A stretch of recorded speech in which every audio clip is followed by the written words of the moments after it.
কওমি, কে আলিয়া, কে সুন্নি, কে ওয়াহাবি, এই পরিচয় আর থাকবে না। আমাদের একটাই পরিচয়। বিদায়ের মাধ্যমে দেশ একটি আযাব মুক্ত হয়েছে। মার্কিন আগ্রাসনের আযাব যেন বাংলাদেশে না আসে। পশ্চিমের শাপলা চত্বরের হত্যাকাণ্ডের বিচার ছাড়া বাংলাদেশ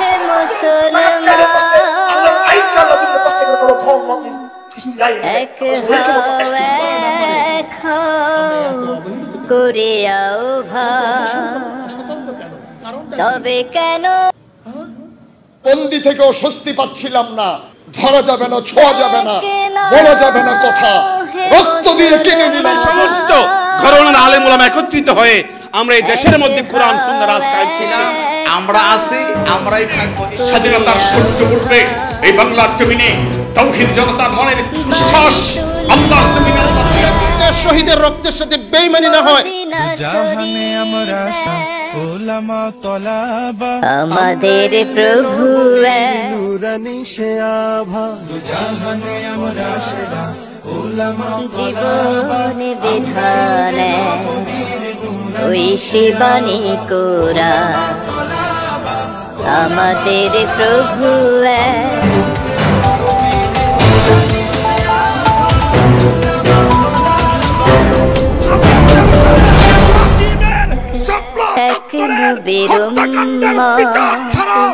জীবনী বিধান হাসিনার বিদায়ের মাধ্যমে দেশ একটি আযাব মুক্ত হয়েছে।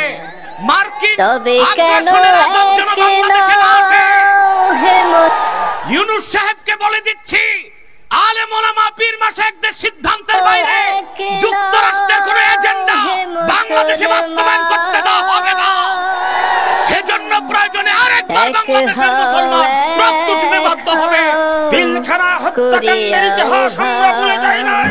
চাঁদ উঠে আকাশে, সবাই যখন নতুন জামা পরে, সবাই যখন ফিন্নি খায়, বাচ্চারা অপেক্ষা করে বাবা শহীদ খাবো এর আগে। আপনি বুঝবেন এই দুঃখ, আপনি বুঝবেন যাতনা। ওই বিধবা না স্বামীওয়ালা, বুঝার কোনো উপায় নাই। স্বামী চলে গেছে, আসবে কি আসবে না সে প্রিয়তমা স্ত্রী জানে না। অপেক্ষায় অপেক্ষায় দিন কাটিয়ে এসে দেখে তার স্ত্রী অন্যের হাত ধরে আনন্দের সংসার। তবে কেন হে মুসলমান, আপনি সেই সন্তান হারা বাবার, সেই সন্তান বাবা হারা সন্তানের চোখের পানি আপনি দেখেছেন।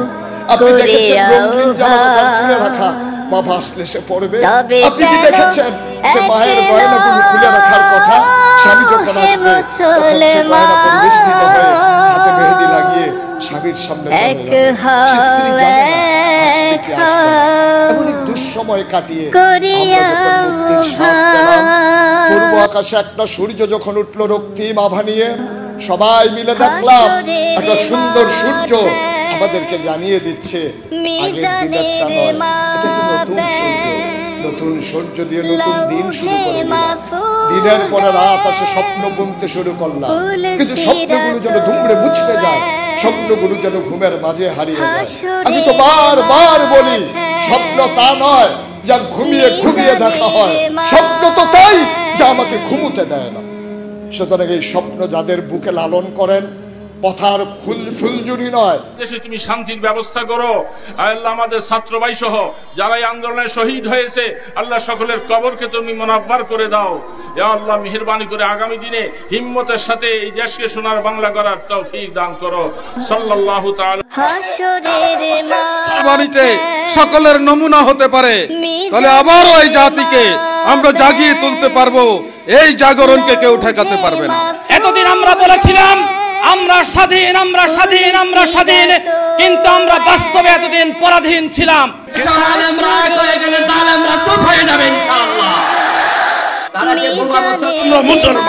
সুতরাং আজকের এই সম্মেলন থেকে আমাদের দাবি হবে, আমাদের কেন্দ্রীয় নেতৃবৃন্দ যারা আছেন সবাই এক টেবিলে বসান, এবং আপনারা ঐক্য হয়ে গেলে গোটা দেশ অটোমেটিক ঐক্য হয়ে যাবে।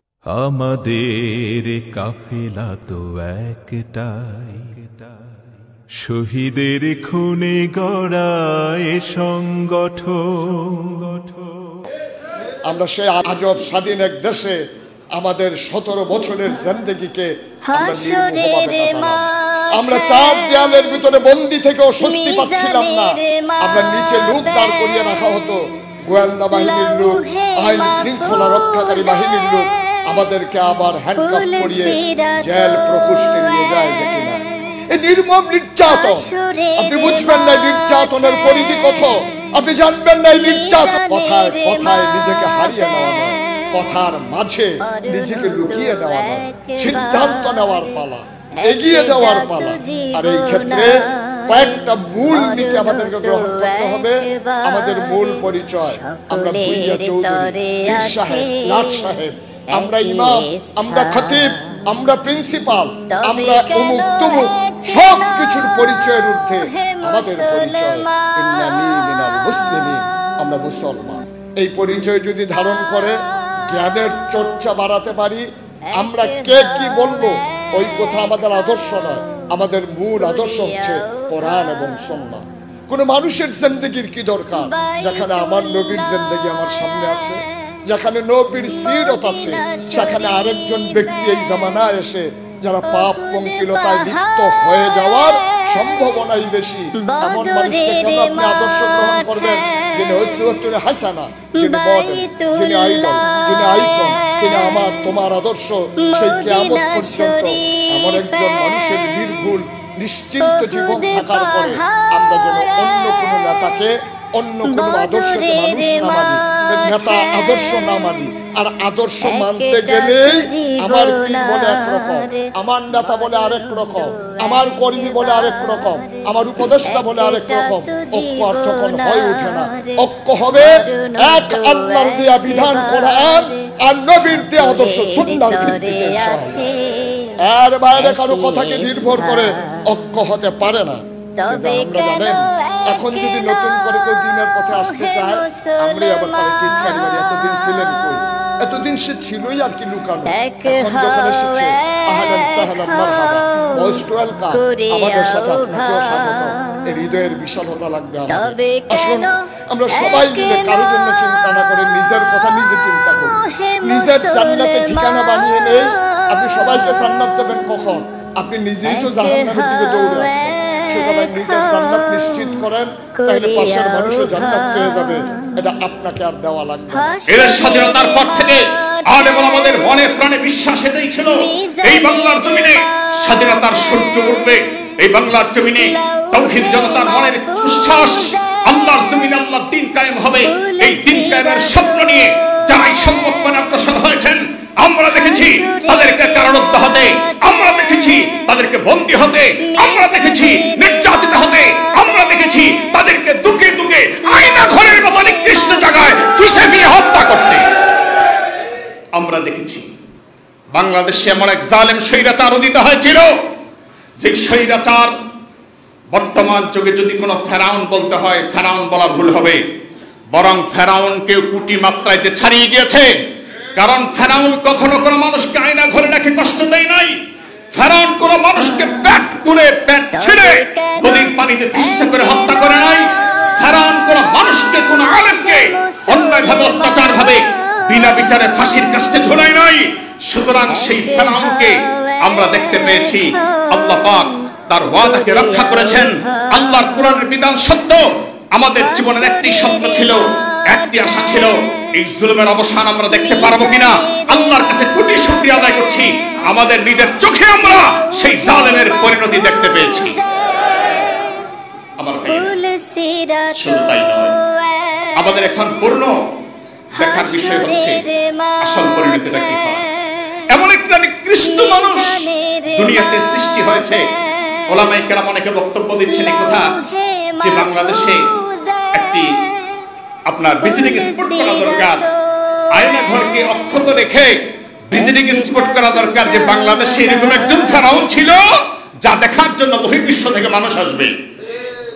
আমার ভাইরা, সেজন্য আমি বলতে চাই, আমাদের এই স্বপ্নগুলিকে যারা একেবারে আস্ত করে নিক্ষিপ্ত করার ষড়যন্ত্র মেতেছে, আল্লাহ পাক কোনো না কোনো মাধ্যমে তাদের সেই ষড়যন্ত্রকে ধ্বংস করে নষ্ট করে আল্লাহ পাক তাদেরকে জায়গায় জায়গায় অপমানিত, অসম্মানিত করেছে।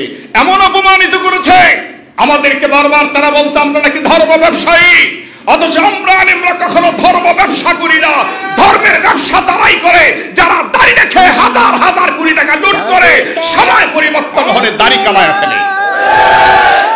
চেহারা দেখতে মনে হয় যেন ঠাকুরের মতো। মুসলমানের চেহারা এখন আর বোঝা যায় না, চেহারা এমন পরিবর্তন হয়েছে। সুতরাং কি গজব, এই আযাব আল্লাহর পক্ষ থেকে এসেছে।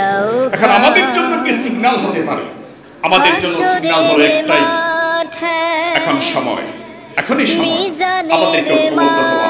যদি আমরা এখনো মারামারিতে অভ্যস্ত হই, এখনো আমরা একে অপরের বিচ্ছিন্নতা নিয়ে কথা বলি, একে অপরের দোষটি তালাশ করি, বিজয় আমাদের জন্য আসবে না।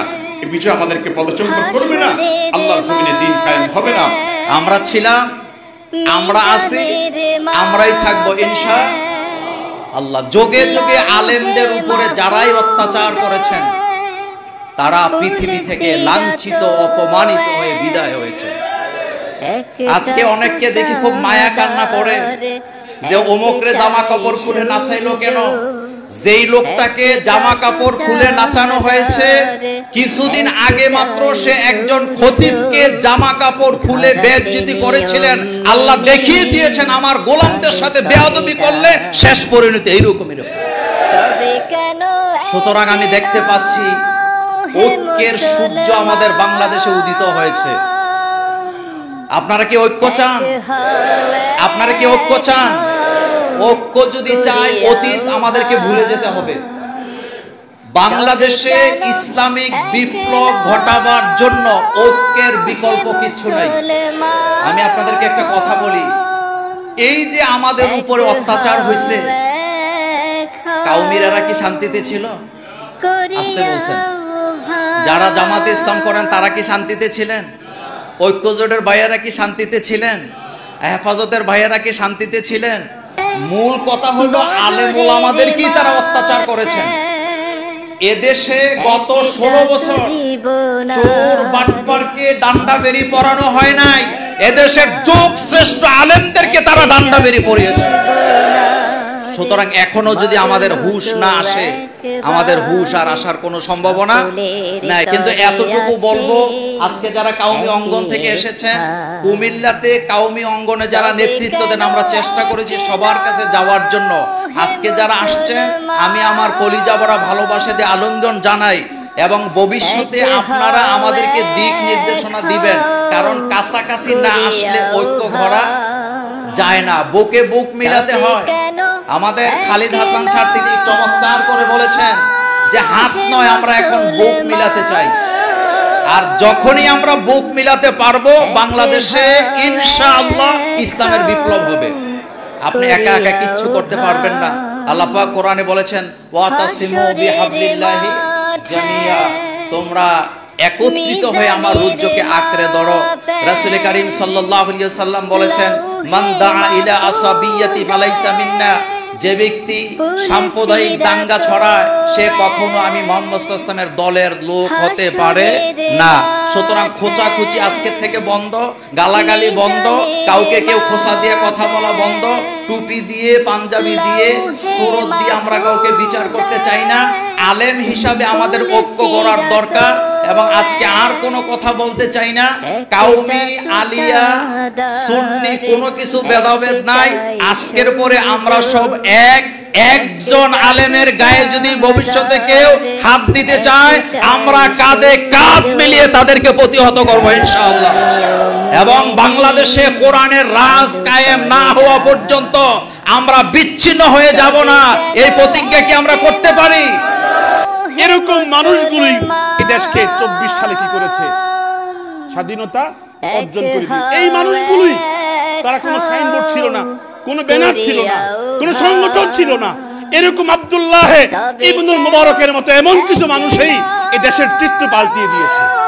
আমরা এমন হতে চাই, মাজারে গিয়ে কোন রকমের শিরকি কাজ চলবে না, আলেমদেরকে সেরকম ভূমিকা পালন করতে হবে। কিন্তু মাজার ভেঙে ফেললে, এখানে তো বাংলাদেশে লক্ষ লক্ষ মাজার আছে, মাজার পন্থীরা আমাদেরকে ভুল বুঝবে। কথা কোন ঠিক কিনা? মাজার ভাঙবো না। অনেক অনেক হিংসাত্মক আলেম মসজিদ দখল করছে। আপনি কার মসজিদ দখল করছেন? তিনি তো আপনার ভাই। কথা কোন ঠিক কিনা? অতএব সবাই আমরা কাঁধে কাঁধ মিলিয়ে আমি এক হতে চাই। আমাদের কি শর্ষিনা, কি সোনাকান্দা, সমস্ত পীর মাশায়েখগণ একত্রিত হয়ে, আমাদের সমস্ত ঘরানার আলেম ওলামা একত্রিত হয়ে আমরা এই দেশের মধ্যে কোরআন সুন্নাহ রাজ কায়েম করতে চাই ইনশাআল্লাহ। 5 তারিখ 5 আগস্ট সকালেও আমাদের সামনে এরকম কোনো নমুনা ছিল না, কিন্তু আল্লাহ রাব্বুল আলামিন অল্প সময়ের ব্যবধানে সেটার পরিবর্তন আল্লাহ তাআলা দিয়েছেন। এখন আমাদের এই সেই বিজয়ীকে নস্যাৎ করার জন্য একদল কুচক্রী মহল ষড়যন্ত্র করে যাচ্ছে, তাদের সেই ষড়যন্ত্র সফল হতে দেওয়া হবে না। এদেশের আলেম সমাজকে জাগ্রত হইতে হবে, আলেম সমাজকে ভূমিকা নিতে হবে, দায়িত্ব নিতে হবে। আগামী দিনের আন্দোলনকে আলেম সমাজ ভালোভাবে গ্রহণ করতে হবে। আমরা দলমত চাই না, পদ পদবি চাই না, আমরা চাই এই ঐক্যের মাধ্যমে বাংলাদেশের সংসদ থেকে নিয়ে এই মেম্বার পর্যন্ত জালেমদের একটা দোষর চেলা চামুন্ডা যেন আর ক্ষমতায় না আসতে পারে, ক্ষমতায় না আসতে পারে। আমরা এর দৃষ্টান্ত দেখতে চাই। আমাদের কর্মদার ওলামায়ে কেরাম রাহবাররা আছেন, আমরা এটাই ঐক্যের মাধ্যমে প্রত্যাশা করি। আমরা আর ওয়াজ নসিহত চাই না, নফল সুন্নতের ইখতিলাফ আর চাই না, আকীদার ইখতিলাফ আর আমরা শুনতে চাই না। শুনতে শুনতে আমরা শেষ হয়ে গেছি, বাপ দাদা 14 গোষ্ঠী কবরে চলে গিয়েছে, আবার লগি বইটার ফিডার অপেক্ষা করে। একসাথে আমাদেরকে ধরে নাই, কারণ জানে যদি আমাদেরকে একসাথে ধরা হয় তাহলে আমরা যদি গর্জে উঠি তাহলে তার গদি ঠিক থাকবে না। এজন্য আমাদেরকে ডিভাইডেড করা হয়েছে, আমাদেরকে আলাদা করা হয়েছে, আমাদের মধ্যে ইখতিলাফ সৃষ্টি করা হয়েছে, যে ইখতিলাফের কারণে আমরা একজন আরেকজনের চেহারা দেখতে পারি নাই। কিন্তু আলহামদুলিল্লাহ, সুম্মা আলহামদুলিল্লাহ, 2024 সালে এসে আমার ছাত্র জনতা এক সাগর রক্তের বিনিময়ে এই বাংলাদেশকে দ্বিতীয়বার স্বাধীন করেছে। স্বাধীন করার কারণে আজকে আমরা উন্মুক্তভাবে স্বাধীনভাবে এখানে বসার সুযোগ পেয়েছি। বন্ধুরা আমার, আজকে আমাদেরকে আপনারা একত্রিত করেছেন, এখানে আহ্বান করেছেন, আপনাদেরকে আন্তরিক ধন্যবাদ জানাই। আমরা দীর্ঘদিন যাবৎ ছাত্র আন্দোলন থেকে শুরু করে ইসলামী আন্দোলনের সাথে সম্পৃক্ত আছি। আমরা অত্যন্ত অনুতপ্ত, আমরা অত্যন্ত আফসোসের সাথে বলতেছি, আমরা কেন ওলামায়ে কেরামরা একসাথে থাকতে পারি না। আমরা সকল মতভেদ ভুলে গিয়ে আমার আব্বাজান রহমতুল্লাহি আলাইহি শাইখুল হাদিস আল্লামা আশরাফ আলী রহমতুল্লাহ আলাইহি বলেছিলেন, একলা চলা সহজ, লইয়া চলা বড়ই কঠিন। আব্বার এই বাণীকে আমরা অক্ষরে অক্ষরে মনে রেখেছি। আমরা 10 জন 10 মতের হতে পারি, আমরা এক একজন এক এক ঘরের হতে পারি। ইসলামের ক্ষেত্রে আমরা সুশীতল ছায়াতলে একসাথে থাকতে চাই। আগামী দিনে কেউ যদি আমাদেরকে আর ডিভাইডেড করতে চায়, আলাদা করতে চায়, আমরা কারো পরলোচনায় আমরা আর আলাদা হব না। আমরা সকলে এক থেকে আগামী দিন আমরা আমাদের কর্মসূচিকে আমরা সামনের দিকে এগিয়ে নিয়ে যাব। আজকে যারা আমাদের এখানে কর্ণধার আছেন, আপনাদের কাছে আমাদের বিনীত নিবেদন, আমাদের কওমি উলামায়ে কেরাম যারা কুমিল্লার মুরব্বী আছেন, এদের কাছে, এদের ঘরে ঘরে, এদের দরজায় দরজায় গিয়ে করা নেবেন, এদেরকে আমাদের সাথে আপনাদের সাথে একসাথে বসান। তাহলে আমরাও আপনাদের সাথে একসাথে বসে আগামী দিনে একটা মডেল কুমিল্লা উপহার দিতে চাই। কে কওমি, কে আলিয়া, কে সুন্নি, কে ওয়াহাবি, এই পরিচয় আর থাকবে না। আমাদের একটাই পরিচয়, আমরা মুসলমান। ঠিক কিনা বলেন? প্রিয় ভাইয়েরা আমার, যে আমরা যদি ঐক্যবদ্ধ না হই আমাদের পরিণতি খুবই খারাপ। আমরা সবুজ বাংলা দেখেছি, এরা আমাদেরকে সবুজ বাংলার গল্প শুনিয়েছে। নতুন বাংলা দেখেছি, আমরা সোনার বাংলা দেখেছি, আমরা স্বপ্নের বাংলা দেখেছি। না, আমরা আর সবুজ বাংলা চাই না, সোনার বাংলা চাই না, নতুন বাংলা চাই না। আমরা ওলামায়ে কেরামের নেতৃত্বে, দিনদার আল্লাহওয়ালাদের নেতৃত্বে আগামী দিনে ইসলামের বাংলা দেখতে চাই। সুতরাং আজকের এই ওলামা মাশায়েখ পরিষদ থেকে দেখতেন বলতে চাই, না আর আওয়ামী লীগ হবে না, বিএনপি হবে না, জাতীয়বাদ হবে না। এবার হবে ইসলামী আন্দোলনের বাংলাদেশ, ওলামায়ে কেরামের বাংলাদেশ, যেখানে থাকবে না জুলুম, থাকবে না নিপীড়ন, থাকবে না টেন্ডারবাজ আর চাঁদাবাজ। কথা ঠিক কিনা বলেন? আমাদেরকে অতীতের সকল ভেদাভেদ ভুলে নিশ্চিদ্র ঐক্যে আমাদের নিজেদেরকে সম্মিলিতভাবে সামিল করতে হবে। এই ঐক্যকে যাতে কেউ বিনষ্ট করতে না পারে কান্নাহুম বুনিয়ানুম মারসুস, সীসা ডালা প্রাচীরের ন্যায় ওলামায়ে কেরামের ঐক্য আজকে এই সময়ের প্রধান দাবি। এই দিকে আমাদেরকে নজর দিতে হবে। সুতরাং আজকের এই